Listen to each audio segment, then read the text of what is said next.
한번 우리 서로 앞뒤 좌우에 계신 분들과 인사 나눌 때 참 보고 싶었습니다. 한번 인사하겠습니다. 예, 침이 나오면 안 되고요. 예, 침이 나오면 안 되고요. 예. 예. 여러분, 우리도 서로 보고 싶었지만 누구보다도 우리 참 아버지 되시는 하나님이 우리를 참 보고 싶었는 줄 믿습니다. 예. 5월 가정의 달을 맞이하면서 우리 사랑하는 모든 자녀손들이 하나님이 그토록 찾으시고 참 보고 싶다라고 우리 가정을 향하여 이렇게 말씀하고 계시는데, 5월 한 달 우리가 가정을 위해 우리 자녀손들을 위하여 중보기도 할 때 우리 모든 자녀손들이 주님의 얼굴을 배옵는 그러한 은혜가 우리 각 가정 자녀손들마다 있기를 바랍니다. 한번 믿음으로 한번 선포하겠습니다. 성경책 드시고요. 하나님의 말씀입니다. 저에게 주신 말씀입니다. 이 말씀대로 살겠습니다. 아멘. 아멘. 오늘부터 특별한 일이 없는 한 10계명 강의를 쭉 오후 시간에 이어가도록 하겠습니다. 예상해 보면 한 7번에서 많게는 한 9번 정도 그렇게 계획을 세웠는데요. 한 시간 한 시간 이 10계명을 통하여 하나님 우리를 향한 하나님의 마음을 깊이 깨달아 알아가는 그런 시간이 될 줄 믿습니다. 여러분, 종교라는 말이죠. 종교라는 말이 있어요. 한자로 마루종자에다가 가르칠 교를 씁니다. 마루종에 가르칠 교. 마루종이라는 것은 뭐냐면 제일 위에 있다라는 거예요. 으뜸이라는 거예요.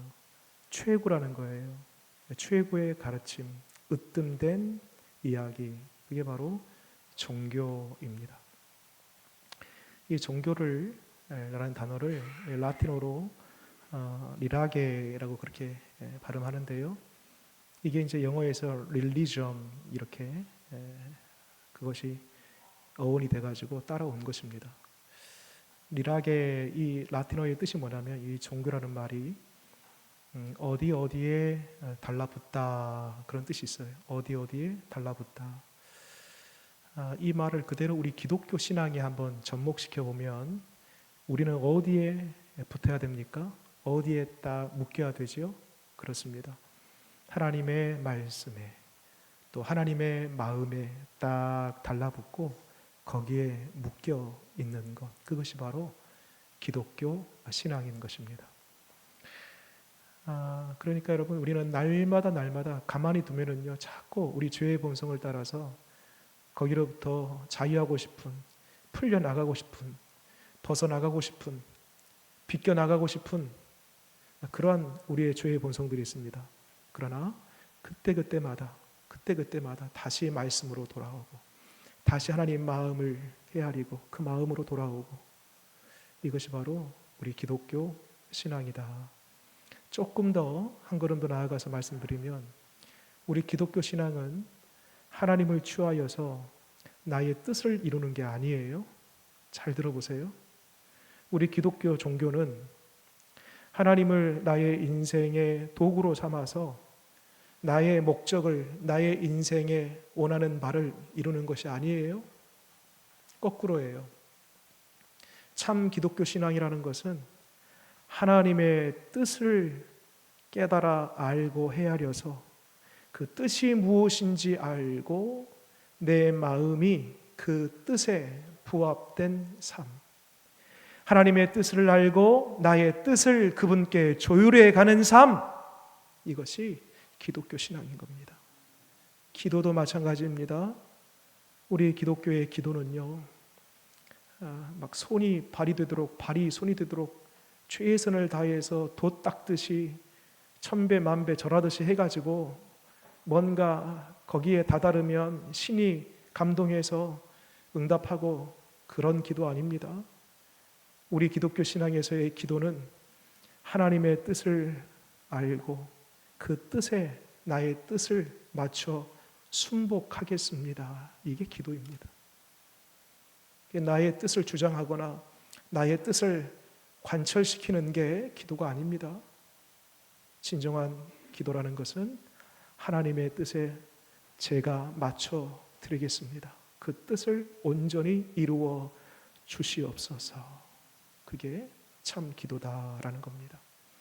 하나님께서 기독교 신앙 생활하고 있는 우리에게, 하나님의 자녀들이죠, 우리에게 주신 몇 가지 선물이 있습니다. 그 첫 번째로는요, 뭐니 해도 가장 큰 선물, 하나님의 말씀입니다. 말씀이 하나님께서 우리에게 주신 가장 큰 선물입니다. 또 선물이 있습니다. 뭐냐면 두 번째로 사도신경이 선물입니다. 어느 교회는요, 사도신경을 아예 안 해요. 또 심지어는 그 사도신경을 꺼려합니다. 굳이 내가 다 믿는데 이러한 고백을 할 필요가 있을까? 아닙니다. 여러분, 사도신경을 보면은요, 성부, 성자, 성령에 대한 확고한 믿음과 고백이 나와 있고, 예수님의 공생애를 딱 압축해 놨어요. 예수님이 죽으시고 부활하시고 또 승천하시고 다시 오시고 심판하신다. 그 모든 것이 딱 일목요연하게 압축되어 있는 것이 사도신경입니다. 두 번째로 이 사도신경을 우리에게 선물로 주셨고요. 또 한 가지는 주의 기도입니다. 우리가 소위 잘 알고 있는 주기도문 있지요. 정확히 표현드리면 주님의 기도가 아닙니다. 주의 기도가 아니에요. 정확한 표현은 주께서 가르쳐 주신 기도입니다. 주님이 하신 기도가 아니고 주님이 제자들에게 기도 어떻게 합니까? 라고 물으실 때에 이렇게 기도하라. 주님이 가르쳐 주신 기도. 그것은 우리 기도의 표본입니다. 샘플입니다. 기준입니다. 그 선물을 우리에게 허락해 주셨습니다. 마지막 네 번째, 하나님께서 우리에게 주신 또 복되고 보배로운 선물이 한 가지 더 있는데요. 그것이 뭐냐면 오늘부터 시작하는 뭐겠습니까? 오늘부터 시작하는 뭐겠습니까? 대단하십니다. 대단하십니다. 십계명을 우리 가운데 허락해 주셨습니다. 오늘은 소론 시간입니다. 그래서 바로 1계명부터 들어가지 않고 다음 주에 1계명 들어가고요. 오늘은 그 십계명을 주신 분이 누군가? 하나님이시죠. 그 하나님이 어떤 분이신가? 그 십계명을 모세가 어디에서 받았는가? 왜 받았는가? 어떤 소론, 이 배경과 이 십계명이 있기까지 그러한 이야기들을 잠시 말씀드리고 가름할까 싶습니다. 자, 먼저는 이 십계명을 어디서 받았는가? 자, 출애굽기 19장 말씀 보세요. 그 앞에 장 18절부터 20절까지의 말씀입니다. 19장 18절로 20절까지 함께 읽겠습니다. 시작. 시내 산에 연기가 자욱하니 여호와께서 불 가운데에서 거기 강림하심이라. 그 연기가 옹기 가마 연기같이 떠오르고 온 산이 크게 진동하며 나팔 소리가 점점 커질 때에 모세가 말한즉 하나님이 음성으로 대답하시더라. 여호와께서 시내산 곧 그 산 꼭대기에 강림하시고 모세를 거리로 부르시니 모세가 올라가매. 찾으셨습니까? 그렇습니다. 하나님께서 모세에게, 더 나아가서는 모세를 통하여 이스라엘 백성들에게 주라고 한 십계명을 어디에서 주셨어요? 시내산 꼭대기에서, 정상에서 주셨음을 보게 됩니다. 자, 그 다음에 하나님이 주셨는데 그 하나님이 어떤 분이신가? 여러분, 오늘 읽은 본문으로 돌아오겠습니다. 2절 말씀. 십계명을 주신 하나님이 이런 분이시랍니다. 같이 읽겠습니다. 시작. 나는 너를 애굽 땅 종되었던 집에서 인도하여 낸 내 하나님 여호와니라. 아멘. 애굽 땅 종되었던 집에서 인도하여 낸, 여러분, 이 한 절 속에 하나님이 어떤 하나님이신가? 단순히 애굽 땅에서 건져내신 하나님, 이 정도 차원에서의 하나님이 아니고요. 이 짧은 한 문장 속에 하나님이 얼마나 다양하게 다각도의 모습으로 찾아왔는지 몰라요. 자, 애굽 땅에서 출애굽한 그 사건을 잠시 떠올려 보겠습니다. 어디로 올라가냐면 찾지는 마세요. 이미 제가 다 찾아왔습니다. 출애굽기 3장을 보게 되면 하나님께서 모세를 부르십니다. 역시 그 장소도 호렙산입니다. 자, 호렙산에 올라갔더니 처음에는 이 모세가 하나님이 불러서 간 게 아니에요. 늘 가던 장소입니다. 그런데 갑자기 그 앞에 떨기나무가 하나 있는데요. 떨기나무는요, 그 산에만 있는 것이 아니라 광야 곳곳에서 흔히 볼 수 있는 관목입니다. 크기는 한 1m에서 한 2m 정도 되고요. 이 나무는 높이 솟는 특성을 갖고 있는 나무가 아니라 옆으로 퍼지는 성격을 가지고 있어요. 그리고요, 무엇보다도 딱 봐도 앙상한 뼈처럼 가지만 이렇게 이파리는 별로 없고요. 그렇게 메말라 있는 듯 보이는 그런 나무입니다. 근데 거기에 불이 붙었네요. 놀라운 것은 불이 붙었는데 타지를 않네요. 희한합니다. 모세가 눈을 몇 번이고 씻고 봤을 거예요. 이게 생시냐? 이게 진짜냐? 현실이냐? 자꾸 눈을 비비면서 봤을 거예요. 그럼에도 불구하고요, 불이 분명히 붙었는데, 불이 붙었으면 확 불이 붙어서 타고 재가 돼야 되는데 그대로 그 나무가 있는 거예요. 희한하다. 희한하다. 여러분, 여기에서 이 떨기나무, 앙상한 가지만 있는 나무는 히브리어로 슈레라고 하는데요. 이 뜻은 연약한, 비어있는, 허무한 이런 뜻이 있어요. 근데 기가 막히게도 떨기나무의 형편과 너무나 흡사 닮아 있는 사람이 있는데요. 누구입니까? 모세 자신인 거예요. 지금 왕궁 생활하다가 쫓겨와서 지금 광야에서 지금 생활하고 있는데 꼭 광야에서 초계와 같이 막 이리저리 굴러다니는 그 가시덤불, 이 초계 아니겠습니까? 그런 것처럼 꼭 자기의 인생이 앞에 지금 보이는 가시떨기와 같은 모습인 거예요. 또 한 가지는 모세 개인뿐만 아니라 이스라엘이라는 지금 이 공동체 자체가 애굽의 노예로 400년 동안 있으면서 꼭 앙상한 가지만 남아있는 떨기나무와 같은 모습입니다.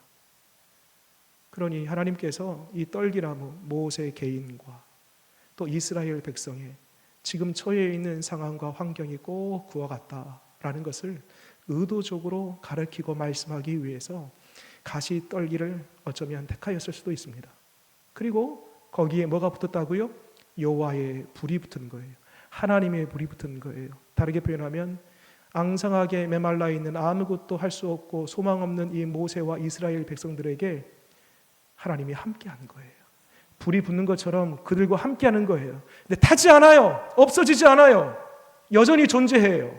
이 기적이죠. 말하자면 하나님이 메마른 나의 인생, 아무것도 볼 것 없고 볼품 없고 누구도 인정받지 못한 나의 인생이라 할지라도 하나님이 나와 함께 하시고 여호와의 불이 나와 함께 하면 그 자리에 기적이 임하는 줄 믿으시기 바랍니다. 거기서 하나님께서 말씀하세요. I am who I am. 나는 스스로 있는 자다. 나는 스스로 있는 자다.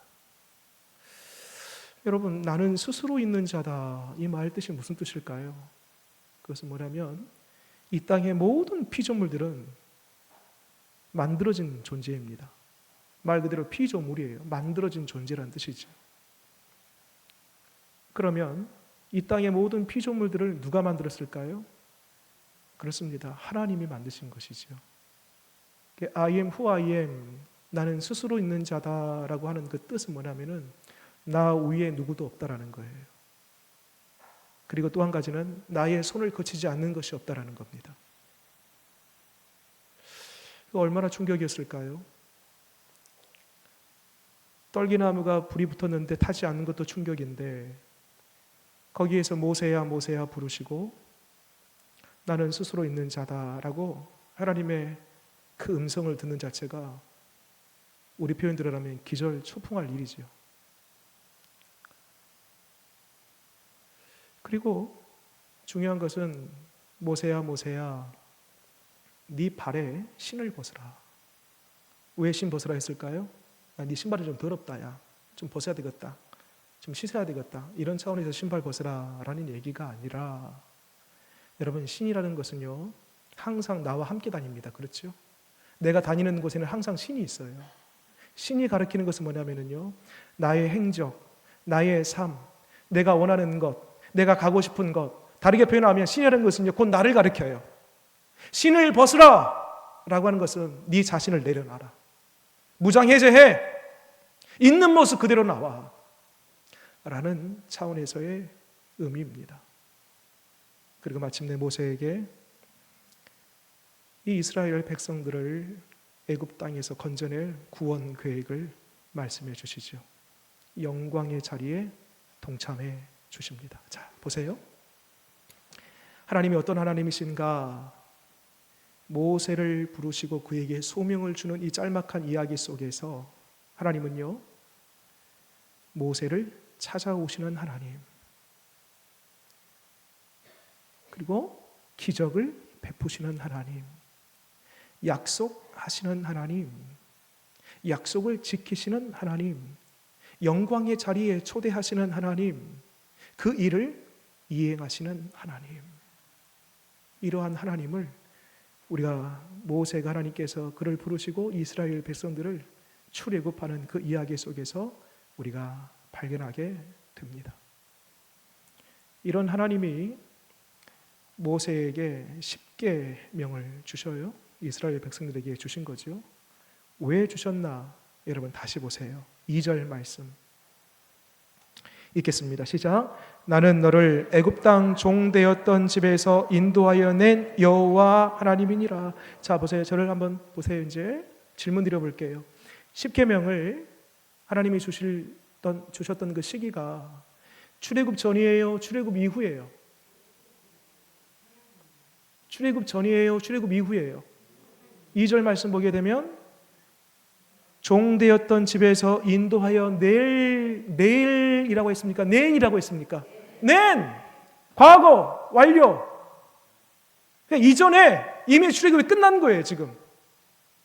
하나님께서 모세에게 10계명을 줄 때의 시기는 이미 출애굽해서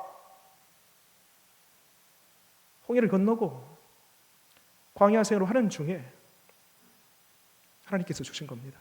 여러분, 여기 중요한 10계명을 주신 이유와 동기가 담겨져 있습니다. 무슨 말이냐면 만약 출애굽 전에 하나님께서 모세에게 10계명을 줬다라고 한다면 그 10계명은 출애굽을 위한, 다르게 표현하면 구원을 위한 조건이 됐을 겁니다. 1계명부터 10계명까지 철저하게 잘 지켜라. 그래야지 출애굽 시켜줄 거야. 그런 논리가 된다는 거예요. 그런데 출애굽 이후에 하나님께서 10계명을 주셨어요. 그것은 이 10계명이 조건이 되어서 너희에게 구원이 임하는 것이 아니고 이미 구원받은 너희가 구원받은 사람답게, 이미 너희는 하나님의 자녀가 되었는데 하나님의 자녀답게 그 격에 맞는, 그 수준에 걸맞는 삶을 살아내어야 한다 라는 차원에서 이 10계명을 주었던 것입니다. 여러분, 전체 율법을 따지자면 구약의 율법이 613가지가 있습니다. 613가지. 거기서 긍정적인 율법이 248, 뭐뭐하라, 뭐뭐하라, 뭐뭐하라 248가지가 있고요. 뭐뭐하지마, 뭐뭐하지마, 이 부정적인 율법이 365가지가 있습니다. 우리 인간은요 죄성을 갖고 있는지라 하고 싶은, 하지 말라는 걸 또 잘해요. 그래서 하라라는 명령보다도요 하지 말라는 명령이 훨씬 더 많습니다. 어찌되었건 이 613가지 되는 그 율법을 하나님께서 우리에게 주시고 그 613가지를 딱 압축해 놓으니까 10계명이 되고요. 결과적으로 10계명이든 그걸 펼쳐놓으면 613가지 되는데 그 모든 율법은 결국 뭐라고요? 하나님의 자녀답게 살기 위한 길이다. 길.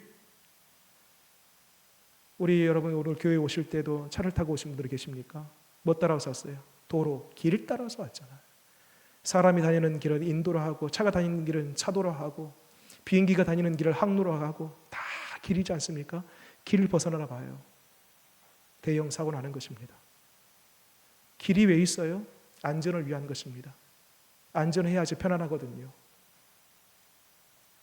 613가지 율법뿐만 아니라 10계명뿐만 아니라 성경 하나님께서 우리에게 주셨을 때에 뭐뭐하라 뭐뭐하지 마라, 그 모든 하나님의 말씀은 결국 우리에게 기른 것입니다. 우리를 살려내기 위해서, 우리를 안전하기 위해서, 보호하기 위해서 주신 것이다. 그래서 여러분, 10계명을 잘 배우면 우리에게 생명의 역사가 일어나는 줄 믿으시기 바랍니다. 우리 삶에 유익이 생겨요. 우리 신앙생활에 영적인 근육이 생깁니다. 영적인 살이 붙습니다. 또 한 가지, 하나님께서 이 613가지의 율법, 그걸 압축해서 10계명이라고 했는데, 이러한 율법 10계명을 우리에게 주신 궁극적인 이유가 있습니다. 한번 이건 직접 찾아볼게요. 신명기 10장, 출애굽기, 레위기, 민수기, 신명기 10장.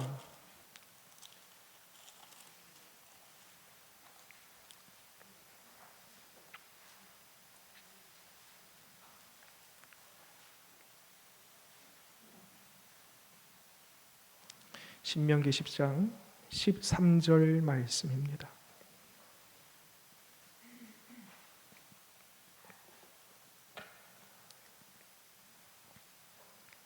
신명기 10장 13절 말씀, 우리 두 번 같이 한번 읽겠습니다. 시작.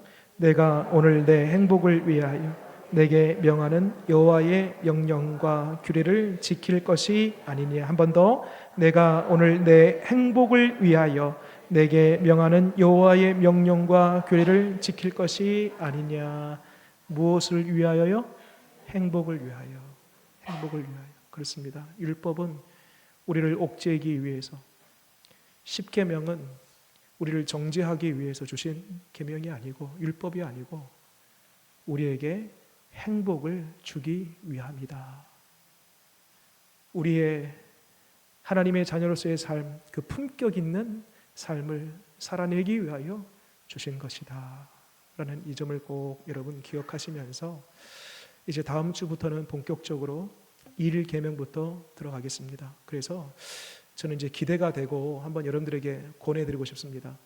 앞으로 한 7번에서 많게는 9번 정도 이 10계명 우리가 오후 시간을 이용해서 계속 제가 강의할 것인데, 강의가 다 끝났을 때쯤 1계명부터 10계명까지 다 통째로 이렇게 암송하면 좋지 않을까, 그런 생각이 듭니다.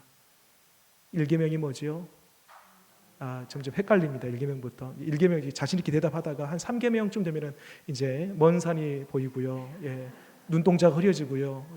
잘 혼란스럽습니다. 아무튼 이 10계명을 하나하나 이렇게 다 정리하면서 그 속에 담겨져 있는 뜻과 의미와 하나님의 마음들을 헤아리면서 다 한번 우리가 암송했으면 좋겠습니다. 자, 10계명, 감사하게도요, 10계명이 지금 우리가 이 출애굽기 20장에도 있지만은요, 어디 있습니까? 성경 제일 앞에 혹은 제일 뒤에 있네요. 자, 10계명 펴보세요. 한번 읽고 마치도록 하겠습니다. 10계명 제일 앞에 있든지 제일 뒤에 있든지 있습니다. 제가 앞에 제1은 딱 붙이면은 뒤에 여러분들이 하시면 됩니다. 자, 10계명 다 펴시고요. 지금 못 찾고 계신 분들은 처음 본 거예요. 지금 10계명이 정말 있었나? 지금 처음 접하고 계신 분들이 계시는데, 10계명 앞이든 뒤에든 꼭 있습니다. 자, 10계명 함께 읽어보도록 하겠습니다. 제1은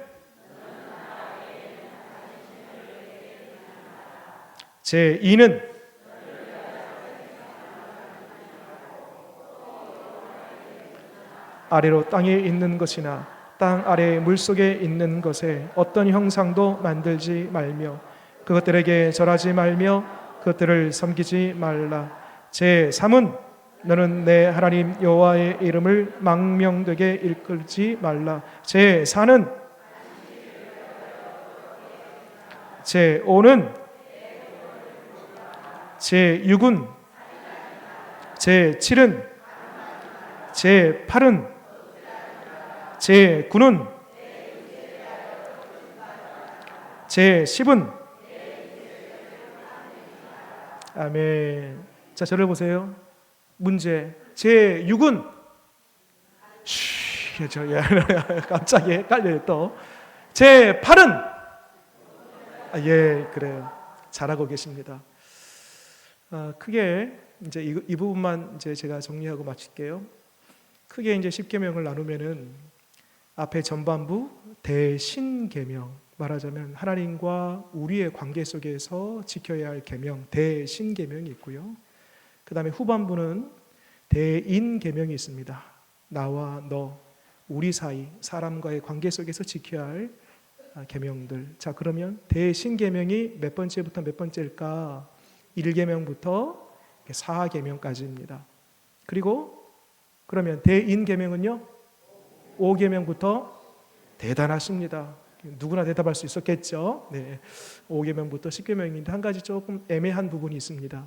제4계명 있잖아요. 제4계명이 안식일을 기억하여 거룩히 지키라라는 계명인데, 이 부분은 사실 대인계명이면서 동시에 대신계명, 대신계명이면서 동시에 대인계명, 마치 교집합처럼 딱 중간에 대인, 대신 그 두 가지의 모든 계명이 다 포함되어 있는 계명이 안식일을 기억하여 거룩히 지키라 제4계명이다. 이렇게 이 정도로 말씀드리고요. 제가 제4계명 안식일을 기억하여 거룩히 지키라 이 4계명 할 때 조금 더 깊이 있게 다뤄보도록 하겠습니다. 기도하겠습니다.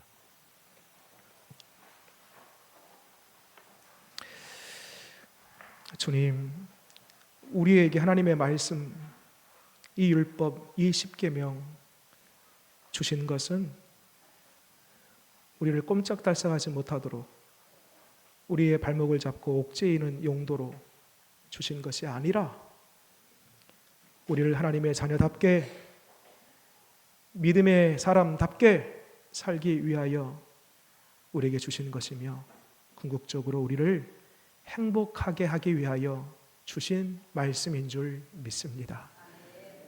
오늘부터 10계명 시작하였는데 마지막 10번째 계명까지 우리가 이 말씀을 성실히 잘 듣고 깨닫고 지켜나감으로 말미암아 하나님의 자녀답게, 그리고 우리의 일상이 실제 행복한 삶으로 가득 넘치는 그러한 신앙생활 될 수 있도록 도와 주시옵소서. 예수님 이름으로 기도드립니다.